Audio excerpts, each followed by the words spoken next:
Today, ladies and gentlemen, I do want to talk about Barcelona's 2023 summer and their transfer window, and what could our Barcelona squad look like next season, because Barcelona is planning to make a lot of signings, maybe around 7 to 8 different signings, and all of us should be very excited. And what we are going to be doing in this video is talk about my projected squad for next season. It's very important to talk about this because I know that even Xavi Hernandez has already planned out exactly who they want to sign and what the system is going to be. So this should be a very interesting and fun video for everybody here. Thank you guys so much for joining in and welcome to this Barcelona family. I'm happy that you guys are here, and so let's get to it. And the first player that I do believe Xavi Hernandez is going to be signing will be AMRABAT. This player is still showing love to FC Barcelona. It has been said through multiple reports that this player wants to come to this club. The agent has also expressed that there were talks back in January after the World Cup was over that, this player was in conversations with other clubs like Manchester United. But right now, AMRABAT's main goal is to move to FC Barcelona. And Barcelona now do have another opportunity to sign this player, and they could have lost him 5 months ago. And so look, this is a midfielder that does have big character. He has great physicality, and to be honest, he's not just all physicality, he's very good on the ball. He can definitely help us when Barcelona is being counterattacked or Barcelona is exposed, very similar to what we saw in the Clásico. AMRABAT, if he was in those situations, he probably would have done a much better job compared to the midfield that we had assembled on that night. And I don't know if you guys remember, but there is this infamous video that I will be showing you guys here. You can see that AMRABAT is a monster when tracking back. Look at how he was trying to compete with Kylian Mbappe in terms of speed. Like, yes, AMRABAT did not catch up to Kylian Mbappe, but he's still pretty fast for a defensive midfielder. And we're talking about comparing this defensive midfielder with one of the fastest players in the world. So imagine you place this player in Busquets' position, it would be a monster signing. I can already see like a midfield of AMRABAT, Frenkie, Xavi, and Pedri forming the four-man midfield like we always see. And let's say, for example, maybe Frenkie does get injured. Another player that could come in for Frenkie could be Gundogan, and we can see Gundogan with AMRABAT as a double pivot with Xavi and Pedri as interiors. And this is what depth is all about, right? Because what if Pedri gets injured? Then Pedri is going to be out. We can push Gundogan forward to play with Xavi as high interiors, and then having Eric Garcia as a defensive midfielder and playing next to AMRABAT. So you can see that there's a lot of choices that Xavi can choose from. You can do so many things just by signing one more player in the midfield, and a player that is very reliant with the ball. So it has also been said that the agent is asking for around 25 to 30 million euros. We can also see that in the transfer market. That is his current price tag. Let's assume that worst case scenario, the agent does want no less than 30 million euros. I think that it is really worth it. And of course, he's going to be having this type of agenda because he believes that because this player has performed very well in the World Cup, his value is much higher. So I'm just going to assume the worst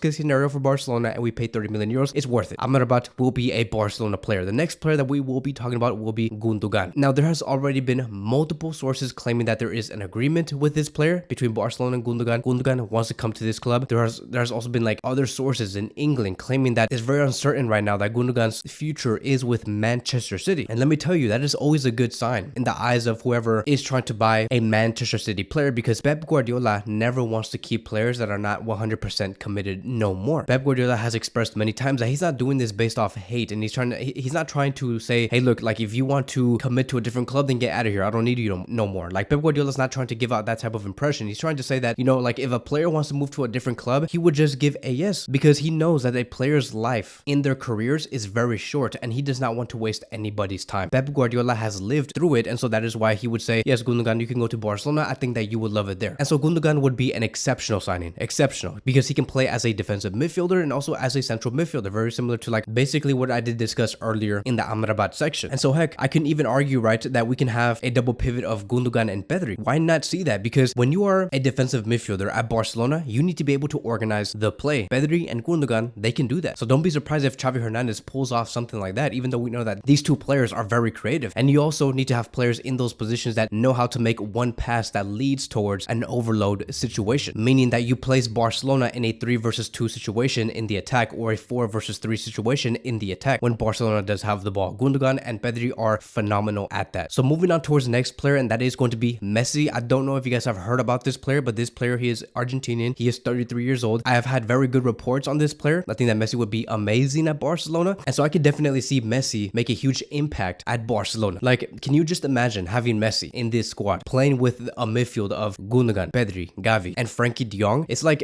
can someone just, like, if I knew that was gonna happen for sure, I would ask somebody to just punch me into a coma and wake me up on August 27th when the season starts and we have all of the signings 100% ready to go. And I do think that Messi would be like the first signing of the summer, because Barcelona are really trying to put a lot of emphasis on his return. It has has been said earlier today that Barcelona do want to meet with La Liga next week because they're actually very optimistic that a deal can be done. But in order for Barcelona to talk to Messi personally, which basically means Ron Laporta and Messi, they all want to make sure that whatever deal they're going to hand to Messi, they want to give it to La Liga first, so La Liga can give the green light and Barcelona does not have to stress about, giving the offer to Messi and then telling Messi, can you wait just a bit because we have to go ask La Liga, they can give us a green light. They're going to go to La Liga first just to put the headaches away first, and then go to Messi and say, hey, look, we have the green light, everything's ready, La Liga is allowing us to bring you back in, all you have to do is put the pen on paper and there you go. And it has also been said, according to 21 Marty, that La Liga is considering being more flexible with the current wage bill for FC Barcelona. So a lot of things could happen in the summer, and I hope that the best thing does happen because Barcelona really do deserve it. They deserve a big transfer window. So the next player that we are going to be discussing will be Vitor Roque. Now, I do want to make this very clear. I'm again going to assume the worst case scenario, very similar to AMRABAT. Worst case scenario, let's just say that Barcelona ends up paying 50 million euros because the agent is asking for around 45 to 50 million euros. Let's just say worst case scenario because I always like to paint the worst case scenario just in case it actually does happen, And so if we combine the value of Vitor and AMRABAT in total, so far, we would be spending around 80 million euros. And like I've said, paying 50 million euros for another striker in this club is so needed because we cannot always count on Lewandowski, who is our current only striker at this club due to either lack of form or because of injury. And Vitor does know this. He knows that Barcelona do need another striker, which is why we have been hearing that he is pressuring the dad or his agent. I don't know if they're the same thing, like if the dad is the agent of Vitor, but he has been pressuring his entourage and saying, I want to move to Barcelona and I want to move in this summer. I do not want to stay at South America. And so I'm excited. I'm excited because he's a young prospect. I don't remember the last time Barcelona tried to bring in a big time South American young prodigy. It has been like a very long time, maybe since Neymar back in 2013. And so I'm excited because who knows what this player could become at this club. I would really pay the price for this young striker. The next player that we will be discussing is going to be INIGO Martinez. We already have a personal agreement with INIGO Martinez. It is basically probably the most credible one. He will for sure be a Barcelona player. He'll be coming in for free, so zero cost. And I'm not like too overly excited about INIGO Martinez because he's just a backup to, I would say, Christensen. Because like I have said, I'm going to continue to stand on what I'm saying. The current backline that we have right now, it is untouched. There's just no way that this backline is going to be divided at all. I don't see any center back. I don't see no fullback ever coming to this Barcelona club and just taking away what this backline currently does have in terms of chemistry. So INIGO Martinez will be a backup to, I don't know, maybe come into the place of Marcos Alonso, and then Marcos Alonso becomes the third option in the left center back position. But I would welcome INIGO Martinez in the end, and so another player that will be coming in for free. Now, the last player that I am going to be talking about, it is actually going to be consisting of two, but most likely we will choose one out of these two players, and that's going to be either Cancelo from Bayern Munich, who is on loan from Man City, or Frimpong. I don't know if I'm saying that correctly. Forgive me if I'm saying this in the wrong way, but I'm gonna just say Frimpong. I'll learn probably like later in about 1 or 2 days, knowing exactly how to say it. But yeah, it's either going to be one of these two fullbacks. Now, I want to make another thing very clear. I don't see Barcelona paying a lot of money on a left winger. I really don't, because I think that with Barcelona bringing back Abde, they'll be having Abde, Dembele, and maybe even potentially Ferran Torres if he's still there as left winger options. I strongly believe that the funds are going to be going towards the defense. And most likely between these two, I think that Cancelo could be a real option. It may not seem like it right now, but I'm saying this because of multiple reasons. First of all, Frimpong does want Manchester United. He grew up in Manchester. I believe that is what I read, and he wants to go, to this club because he just loves the club. Now, Barcelona did have a meeting with his agent, but the only thing that we have heard after that was that Frimpong is committed to go to Manchester United next. Cancelo, on the other hand, he is going to be costing around 60 million euros because of his current form. Yes, there is a fee that Bayern might potentially have to pay, but they don't want to, which is around 75 million euros. But because of his current form, because of how many minutes he's actually getting, his value is going to decrease. There's no way someone's going to be paying anywhere, like any club is going to be paying 75 million euros for the current form of Cancelo. And so right now, it seems like Bayern nor Manchester City do want Cancelo at all. And I think that is where Barcelona could come in and say, hey, look, if none of you guys want it, we could come in, but with a lower offer. We will not pay no more than 60 million euros. And let me tell you, I would love something like this because I'm a fan of Cancelo. Cancelo is a versatile player. He can play in both the right back position and also the left back position. And that's important because let me ask you guys this. Do you guys not think that Xavi Hernandez needs a backup to Alejandro Balde? Now, you may say, Kevin, come on. Cancelo is a right back. Do your research. Cancelo plays in both positions, and he has been playing as a left back at Man City and also as a right back at Man City, and the same thing with Bayern Munich. Mostly as a right back, but in the end, he can play both very, very well. If Balde ever does get injured, because I do believe that it will be coming soon rather than later, just like how Pedri got injured after playing so many minutes in his first season, just like how Xavi and Frenkie all got injured later down the season, Balde eventually will get injured. injured and we're gonna need a real backup on the left side, and Cancelo could do that. So Cancelo can be a backup to Kunde and Araujo and also Alejandro Balde. So I would pull the trigger. And so if we combine all of the calculated costs for all of these players, knowing that some will be for free and some will cost a lot, again, I'm going to do worst case scenario, and Barcelona ends up paying 60 million euros for Cancelo, 50 million euros for Vitor, and 30 million euros for AMRABAT. In total, Barcelona would be spending 140 million euros this summer for 7 players. And keep in mind, those 7 players, right, it does include a player like Lionel Messi. Last summer, we spent 158 million, which is 18 million more, and Barcelona brought in 8 players. But now, currently as we stand, 1 player already left from those 8 players that we signed back in that summer of 2022, which is Bellerin. So it did not end up working out. So if Barcelona can pay 158 million euros for 8 players, they can definitely pay 140 million euros for 7 players. And like I've said in this video multiple times, this is worst case scenario. So it could become cheaper. It could be maybe 135 million euros or 131 million euros. And so this would be great business. And I do believe that this will be the squad that can definitely be one of the contenders for the Champions League if Xavi does get all of these players' roles correct. We can be very dominant. So that is going to be wrapping up today's video. Thank you guys so much for watching, and I will see you guys in the next one.